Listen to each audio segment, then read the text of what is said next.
Merci déjà à Pathfinder for Development pour la sollicitation, dont nous restons toujours disponibles à toute sollicitation. La campagne pour la vaccination contre la poliomyélite est justement lancée dans la région depuis mercredi le 23 et donc aujourd'hui au CEMA de Gelen, c'est effectif. Nous avons pour cible au total 15 894 enfants à vacciner dans cet intervalle de temps jusqu'à dimanche soir. Et donc, actuellement, aujourd'hui, nous avons disponibilisé d'un total de 88 personnels, y compris mobilisateurs et vaccinateurs, qui se sont déjà déportés dans toutes les écoles, dans plus de 28 écoles de l'aire de santé de Gelen-sur-Trande, dont ils ont déjà vacciné un nombre total de 4 592 enfants. Alors, répartis comme suit, les enfants de 0 à 11 mois étaient de 437 et les enfants de 12 mois à 59, on est à 4159, soit un total de 4592 enfants déjà vaccinés au J1 de la vaccination.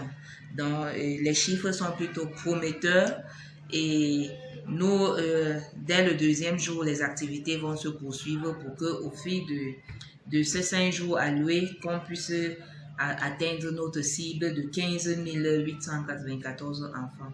Alors, l'activité est par ailleurs bien acceptée en communauté.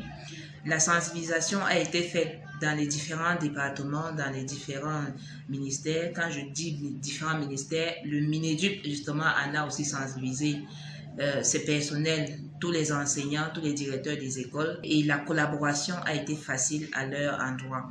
Donc, dans les ménages aussi, tous les départements se sont mobilisés pour sensibiliser et du coup les équipes sont néanmoins bien acceptées par rapport aux années antérieures, que ce soit dans les écoles ou dans les ménages.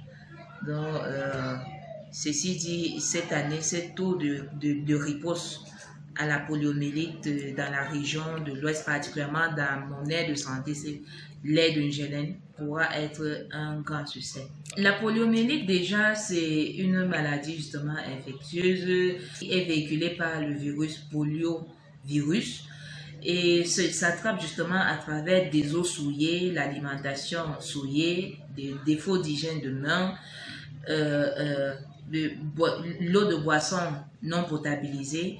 Donc tout simplement, on va encourager la population à potabiliser leur eau de boisson, à tenir l'hygiène de main et consommer des aliments bien cuits et avec de l'eau bien saine.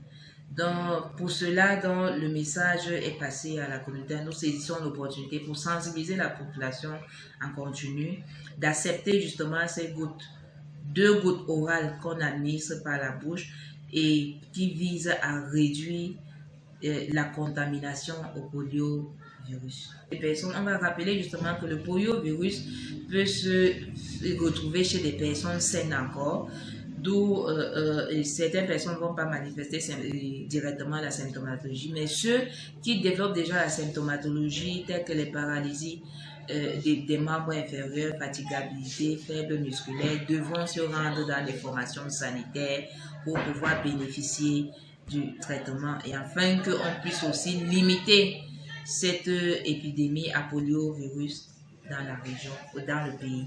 Justement, à la fin de chaque journée, pour pouvoir suivre notre performance, toutes les équipes de 80, comme je disais, se regroupent à l'hôpital qui est le point de départ. Chaque matin, ils sont à l'hôpital, vous êtes venus, vous allez les voir arriver là d'un moment à l'autre pour le retour et donner le compte rendu de l'activité. Alors, donc, le matin, justement, c'est pour avoir les perspectives de la journée et les directives. Et maintenant, donc, au retour du soir, chaque soir, ils vont se retrouver tous là. Pour ceux qui ont pris le vaccin, c'est l'option de donner des comptes rendus et les difficultés de rencontrer dans les quartiers. Encore bien que ces difficultés parfois sont résolues ponctuellement, lorsque les superviseurs locaux rencontrent des difficultés, ils appellent déjà à la FOSA pour assistance. Et donc, voilà, ils se retrouvent encore, ils partagent et on reprend des nouveaux rendez-vous pour le matin.